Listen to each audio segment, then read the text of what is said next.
पासून मोडून मोडून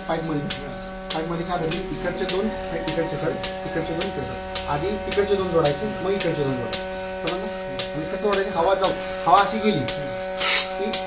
पकडणार नाही कटकन वाजत बंद झालं की परत थांबायचं परत मोडायचं परत येतात आम्ही पलीकडचे लागत झटकांना लागू देता हळू चालू देत असं पिकअप काढावं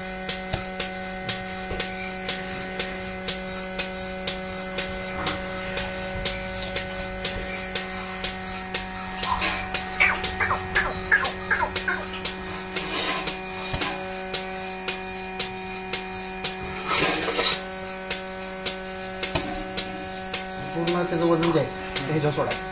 आणि असंच उभं कर असं धरून बसायचं कधीही उठून गाईला मशीन जोडून कुठं बाजूला जायचं नाही किंवा असं हात सोडायचा नाही गाईला काय माहिती आहे शेजारी माणूस बसल्या म्हणजे माझ्या हात सोडायचं नाही तर पाय उचलणार आता मारणार तिकडे सरकला बस एवढंच काम उभं करून नाही मशीन पण दाखवतो बस एवढं लक्षात हवा न जाऊ त्याच्यात जोडलं थोडा गडबड होईल चुकल 4 दिवस तुम्हाला प्रॅक्टिसमध्येच जातात